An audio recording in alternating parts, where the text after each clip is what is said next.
to put on the screen is I'm hoping many of you have seen this already. And if you haven't signed up as heads and chairs, or maybe considering doing so. And this is our School Leaders and Parish Partners Conference for next year, so 2026, either the 12th or 13th of March.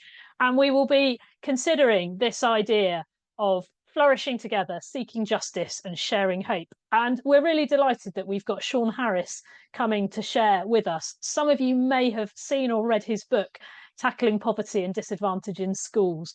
I read it back in the summer, or actually earlier this year, and was really inspired by it, and managed to have a conversation with him. And he was very up for coming and sharing with us at our conference. I think he's going to bring a really rich understanding around poverty and disadvantage, how we narrow that gap, but also how we might do that, particularly as Church of England schools. One of the things I was asking him about was spiritual poverty and whether that's a thing and whether it's something we know about. So I'm hoping that that's going to be a really good event and a bit of an incentive. If you book before the 30th of November, you will be in with a chance of winning a copy of Sean's book. So I hope that's a little bit of an encouragement to book yourselves in now. And we'd really, really encourage you, if you're a school leader, to come with somebody. We're calling that a parish partner. That might be your vicar. It might be that it's a foundation governor. It might be that you've got a chaplain or a children's and families worker or a youth worker. Whoever that might be, we'd really encourage you to consider coming along, but coming with someone so you can kind of do that learning together and share together. Second event I wanted to raise to you is far more imminent. It's in a couple of weeks' time, and it's our Could You Be a Boiling Frog day. And I say day because actually it is a day, but it's the start of a journey. So we, as many of you will know, historically ran a retreat, but we're kind of shifting what that offer looks like to have something that runs throughout the year. So this is our first kind of attempt. We've been working with Julia Stewart, who has a vast amount of experience in this field.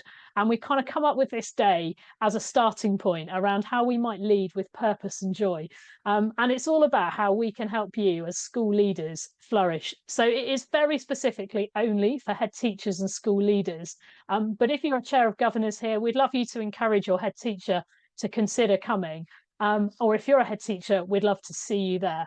And that's going to begin with the day on the 28th of November. But when you open the booking links, of which I'll pop all of the links in the chat shortly, and we'll also send them to you afterwards, you'll discover that we've got some online check-ins so that that conversation continues around the Could You Be a Boiling Frog? And then similarly, we've got another in-person day in the summer term. So if you'd like to know more about that, do get in touch. But when we met with Julia on Monday to kind of finalise plans, both Ed and I said at the end, that's a day I'd really like to come to, but we'll be there, but we won't necessarily be recipients of what's going on, but rather facilitating the day. But please do consider whether that's something you could come and join us in. Giving you a heads up as well about our RE conference for next year. Louise and Paul have been working really hard on this and pulling together a day that we hope will be really helpful to your RE leads, but also maybe to you as head teachers, around teaching religious and non-religious worldviews and exploring knowledge, skills and self. And I know Louise was really excited that we've managed to secure Stephen Pett as our speaker for that. So again, another date for your diaries and something to encourage maybe your staff to come to. So that's another good one. Okay, the Bishop's Online Collective Worship.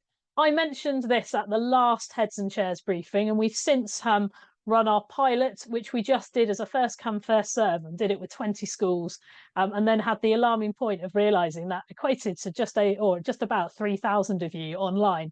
I think we're up to about 54 schools for our one on the 9th of December. But if you haven't booked and would like to come and be a part of that, we'd really love you to join us. So Bishop Michael will be with us on the 9th of December. It will be a Christmas themed collective worship. And we're hoping, for those of you who have already booked in, we intend to get you out the details in the next week around what that's going to entail. And we've hopefully listen to the feedback, and we'll hopefully make that, or sort of finesse it a little bit as well. So I'm really excited about that. The feedback we got last time was really encouraging, and and we're on a journey with learning how to do that. So if that's something that would be helpful to you and your school communities, please do sign up and come and join us. I'm just conscious that some of our secondary colleagues may be on the call. We're thinking that this probably isn't relevant to secondary schools, but we will be exploring something with you around something that might be more relevant. But it seemed to work for our middle schools last time. So if you're first primary, middle, infant, junior, you should be all good to join us. This is just a really quick kind of headline around the SIAM cycle. Lots of you will be starting to hear us talk about the SIAM cycle. In fact, many of you have already been to an event with us so far, either in this academic year or back in June. This is just a reminder that you will have had a direct email from Louise around this, inviting you to a specific day or a specific event. This is our new way of offering SIAM cycle. You'll all be part of a cohort where you're working together towards that year of inspection. So I'd really encourage you, if you're a chair of governors, ask your head teacher, have they booked in? This is a kind of a really key way in which we're connecting with you, because as some of you may know, we speak to every SIAM inspector as part of the inspection process. And one of the things they ask us is, has this school connected and joined with diocesan training?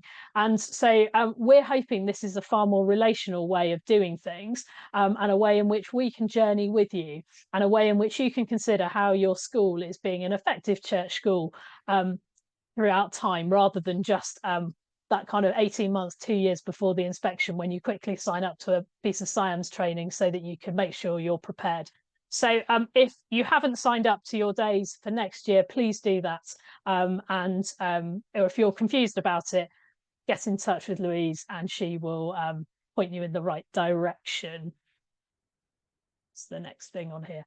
Okay, so this is just a kind of a quick one. You're going to have a link in the follow-up email to this. We're just trying to track at the moment. Historically, Bath and Wells has had a link with Zambia, and we're linked to the Church of England, or the diocesan church links in Zambia, and we've had some really effective schools links over time, but we've lost complete track on who may have a relationship, who may have had one once, or even if there are some that are live and working really, really well. So our colleague elsewhere in the organisation is really keen that we work out kind of where we're at and we reignite some of those relationships. So it's a very short survey that literally says yes, no, or something else. I can't remember quite what it says, but I'll pop it in the chat shortly. And if you can either do it now, or please do it or complete it within the follow-up email. Bliss, this is you.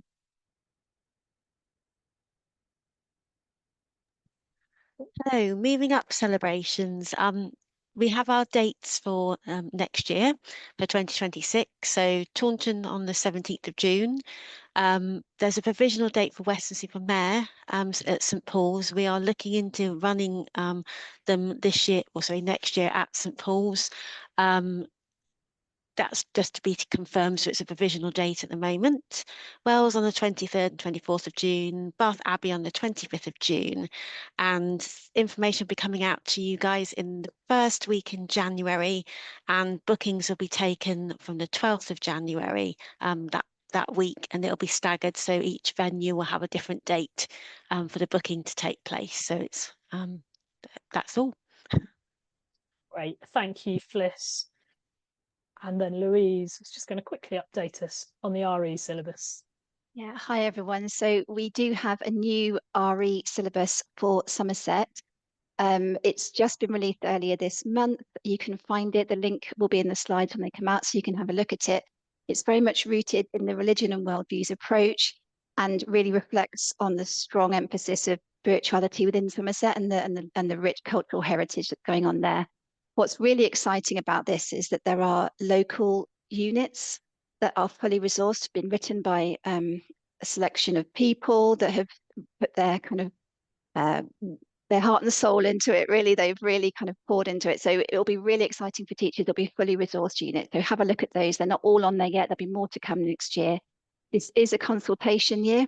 So we're looking for schools to pilot some of those units and to feedback on their findings, how it was to use them. So it's very much a living document.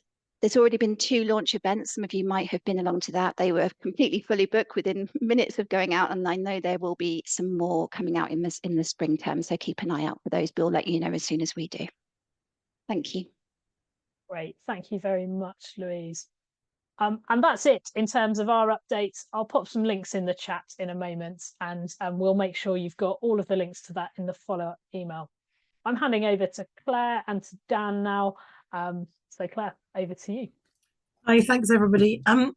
We have over the years talked to you about environmental things, and we're very conscious that although everyone knows that the environment's really important, it's actually quite hard to kind of get it really high up the agenda.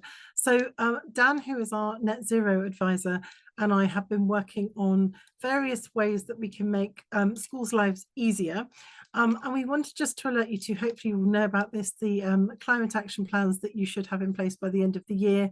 And if you don't worry, because Dan is going to talk you through what they need to look like, and also that we've got some slots where we are going to support people in pulling those together as well. So without further ado, I'd like to introduce you to Dan Wills. Some of you will have met him. He is our net zero enabler. He's currently at a heating conference somewhere with the Church of England somewhere. So he's coming to us from an online space that's not his normal work office. So Dan, over to you. Hi everyone. Yeah, as Claire said, I'm at a conference in Gloucester, and I'm on guest Wi-Fi. So if I happen to drop out at any point, I should be back within 10 seconds. And if I'm not, Claire, it's on you to take over and be the star of the show. As Claire said, I work for the diocese. I'm a net zero advisor, so I'm, I guess, jointly responsible for helping our churches, schools, property portfolio in Glebland achieve net zero emissions by 2030. I've been in post now for about 2 years, and most of the time I've been in post, I've been focused on church buildings, and we've made huge progress with church buildings over the last 2 years. I think in our project pipeline currently, we've got about, I think it's like a 40% reduction in emissions, and that's expected to increase over the next triennium too. So church buildings are going really well, and now it's been decided that I need to spend a bit more time with schools and property as well. So can I get the next slide, please, Cheryl? So Claire and I have been working together on quite a granular strategy to help our schools reach net zero. And as Claire said, I've met some of you already. I've been working with some individual schools. And it's a really interesting situation with our schools, because in terms of how my line of work fits into it, we have in-scope schools, which are VA schools and BW MAT schools. So the focus really is there, but I was thinking, obviously, this is a meeting that doesn't just involve VA schools and BW MAT schools. So does that mean you're excluded from any help from us? It absolutely doesn't. We're actively looking to work closely with MATs in our area and local authorities too, because we really want to embed sustainability across the diocese. And in terms of the help we can offer you, as I'll talk about here with the climate action plans, this is something that we can offer you, and make sure everybody has that. So the primary things I'm going to talk about: sustainability leads and climate action plans. This might be really old news to some of you if you've done it already, but these are statutory requirements that all schools need to have by the end of 2025. So you need to have appointed a sustainability lead and created a climate action plan. Next slide, please. So, sustainability lead, what is that?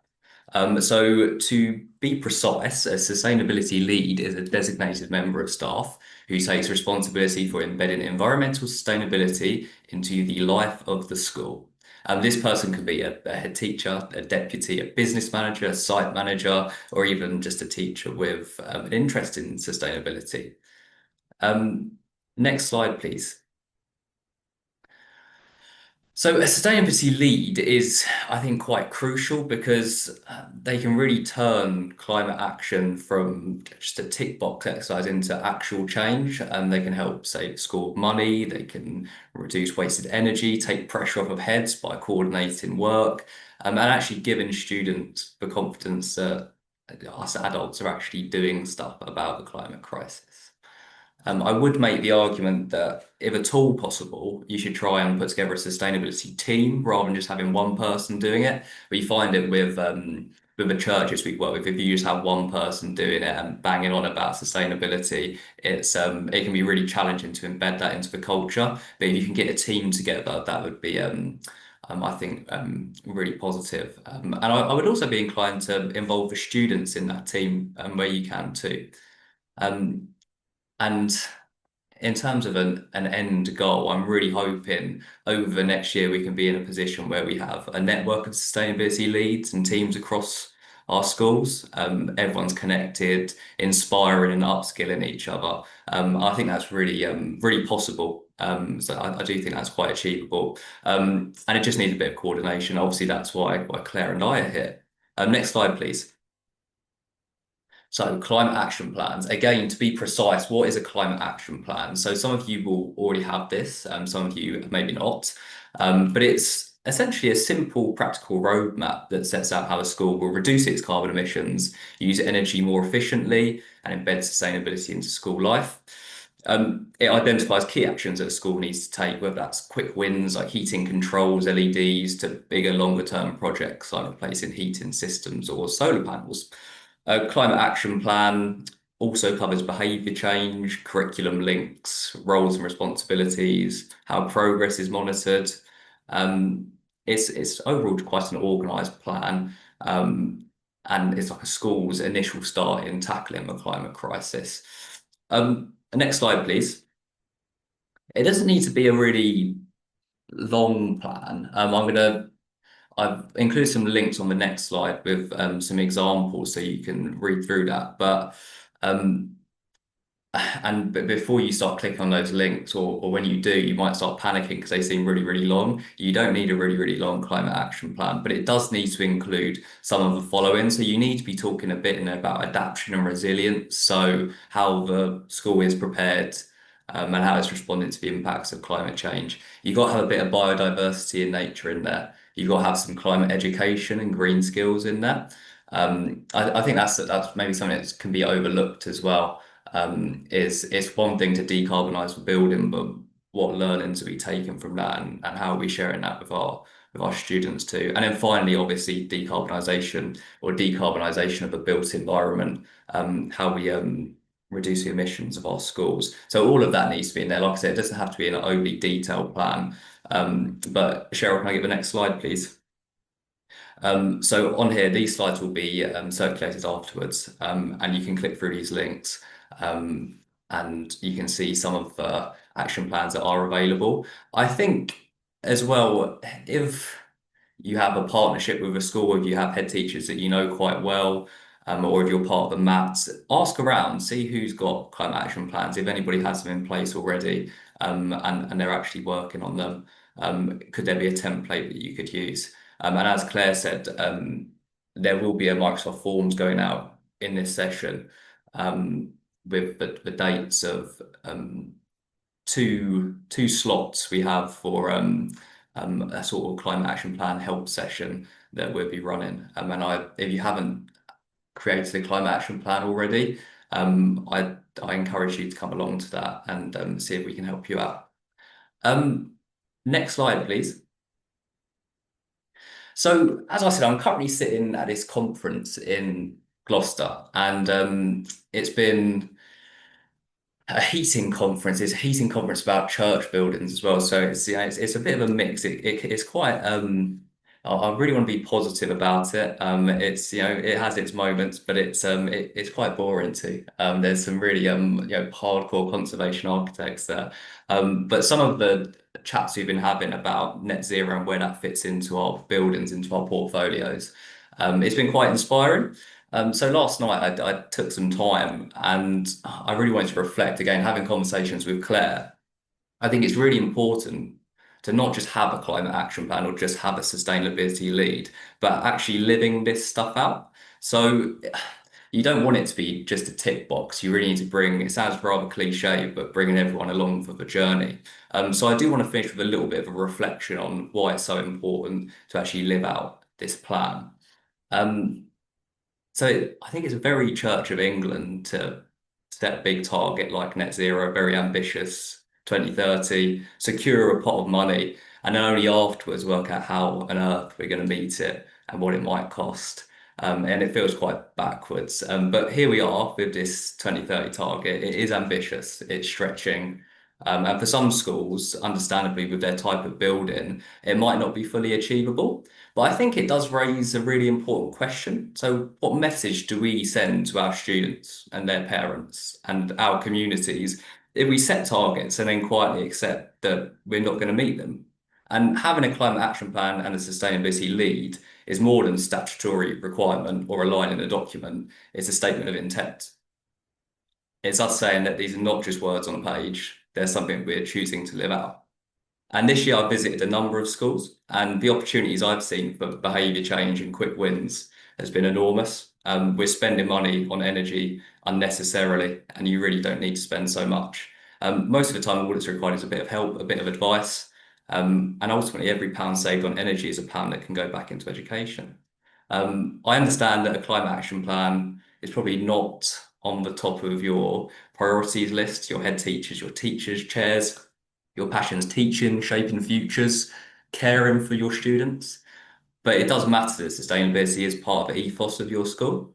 And climate anxiety is very real for children and young people today. It's not like a diagnosis, it's a lived emotional reality.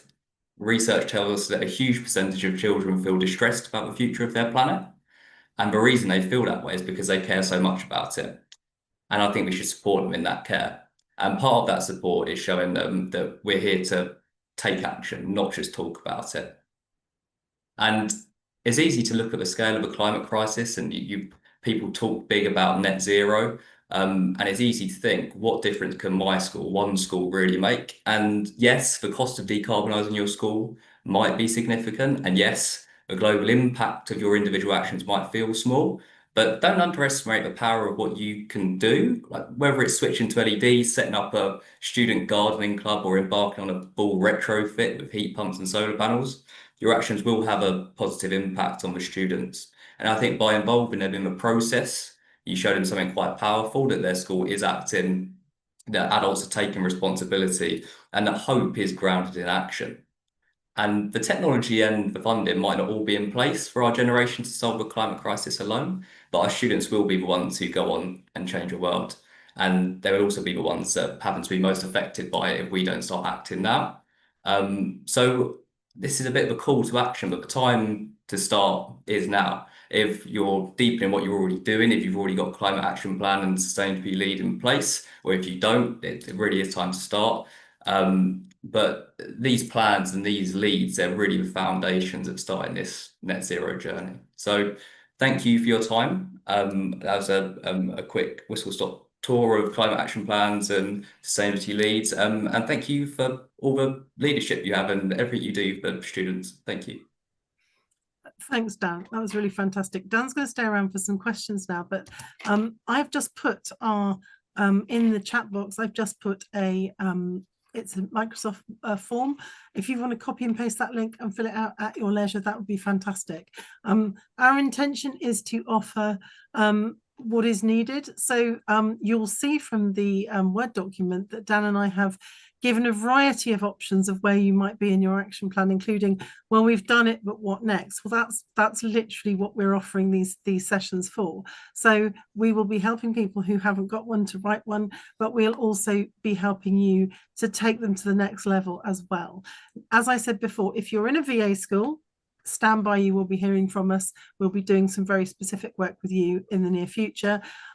We are also talking to our colleagues in the BW MAT, who are also in scope for the diocese, about what they can do. But right now it is we're focusing very specifically on what we can provide for schools and how we can make your lives a bit easier. And we do hope that in the fullness of time that we'll be able to have a Sustainability Leads conference. That's not going to happen in the near future, but perhaps the next academic year. Dan and I have been talking about what we can actually offer that would be supportive and not cause additional stress and hassle. I'm conscious that Patrick has joined us in the last kind of 10 minutes. And this probably follows on quite neatly, actually, because of where Patrick is based and what he does. So, Patrick, I'll let you introduce yourself and I'll let you share your offer for schools. Thank you very much. Well, it's lovely to see everybody. So, my name is Patrick and I work as a chaplain to an outdoor education centre in Somerset called Greatwood.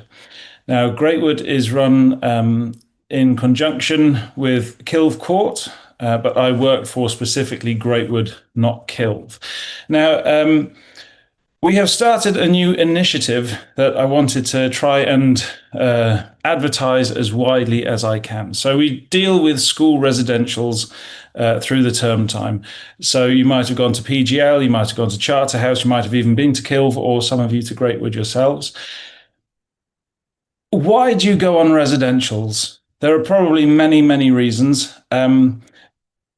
Ultimately, they're great fun. They're a good way to get to know the kids in a whole different way. They're wonderful to foster independence and develop certain skills and everything like that.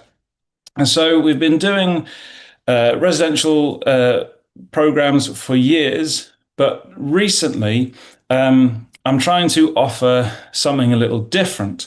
So the idea is to use the residential not just for the activities, but also as a way of spiritual formation.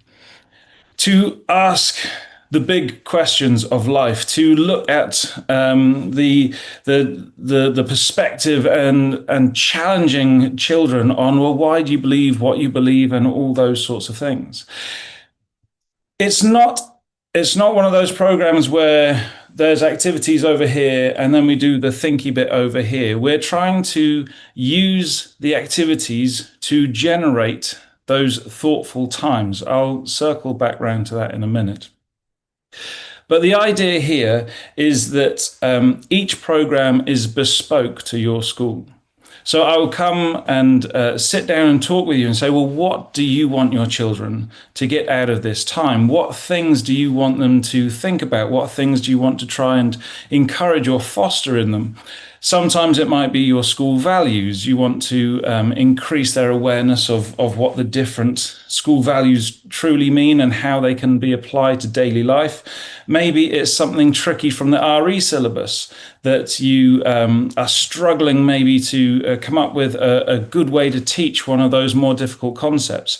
Maybe it's something from SciAMS that you need to try and expand upon or try and focus on.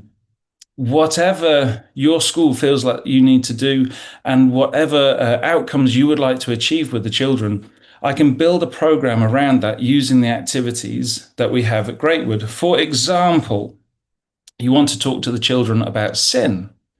Well, sometimes that's a bit of a tricky concept, but at Greatwood we have lovely archery range. The definition of sin is to miss the target.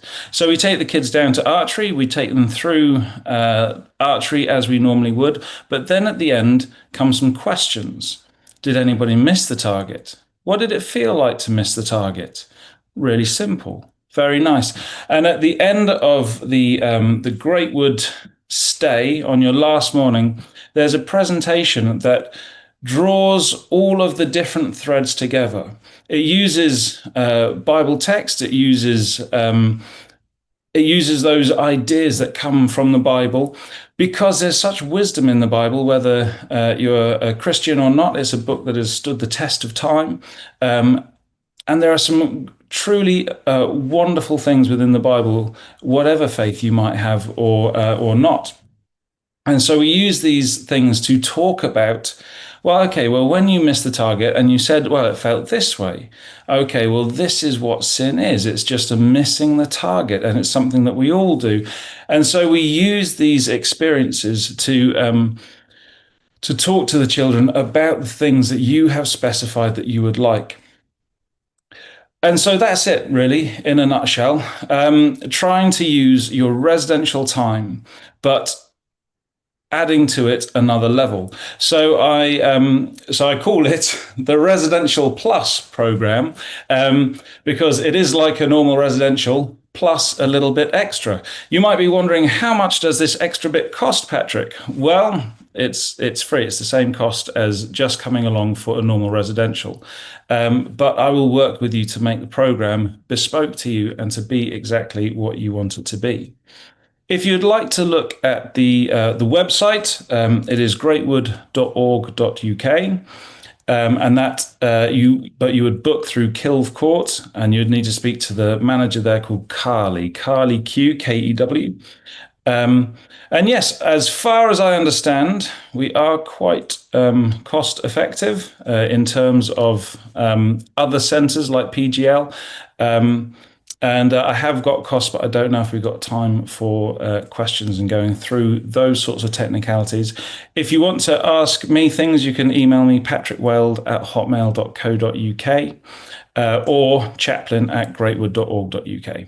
Either of those two things. I hope I've given you in this brief time a flavour of what it is that I'm trying to achieve, and hopefully you think, this might be something that could be good for our school. If you want to discuss it, I'm very happy to come and talk to you or have a phone call about it and give you more details if that be helpful. Cheryl, is that good enough? It's perfect, Patrick, and we will share your contact details in the follow-up email we send after this. There was a question that appeared in the chat, Patrick, that said, do you do Forest School Days activities as well? And perhaps could we link it to developing spirituality? Potentially, yes. There is potential to do those sorts of things.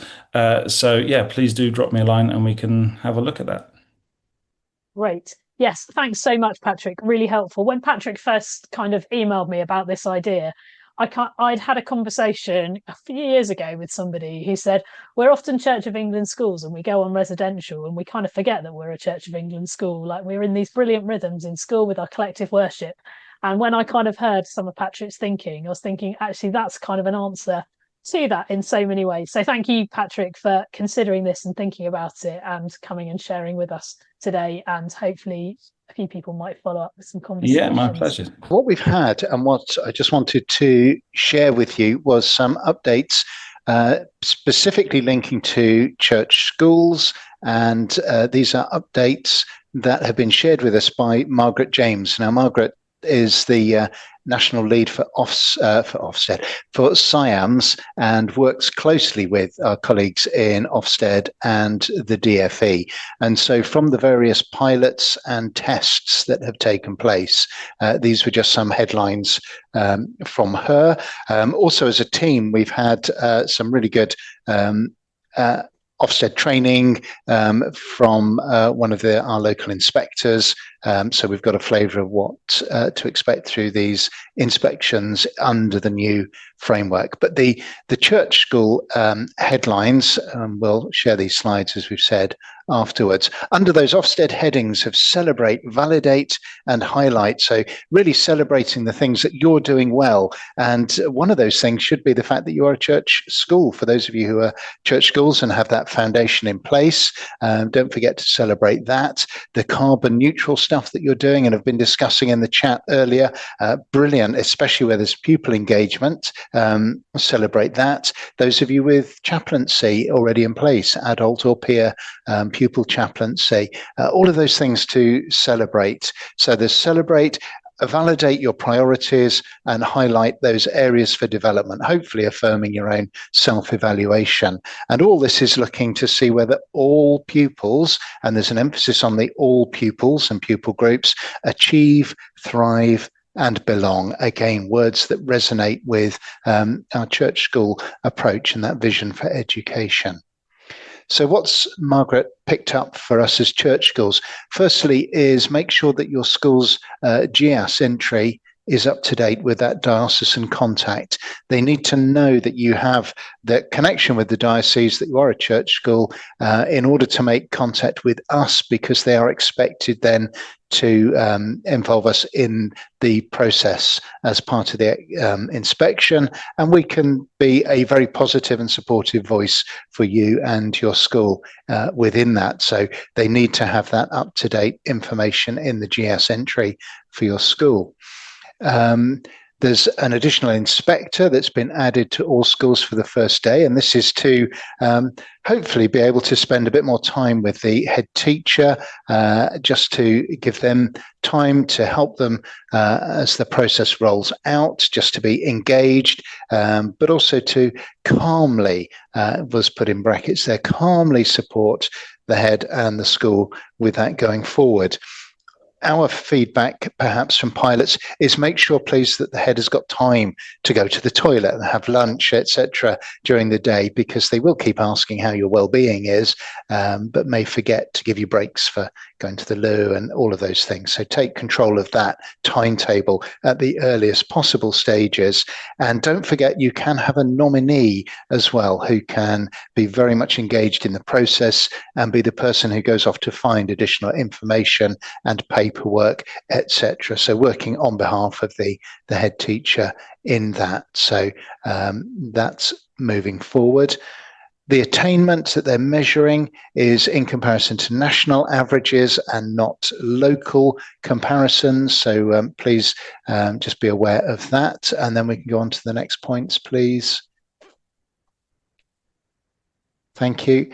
There will be the initial phone call. Please take control of that initial phone call, not just to emphasize that you're a church school, but actually just to build a relationship with the inspector, the lead inspector. You have that opportunity.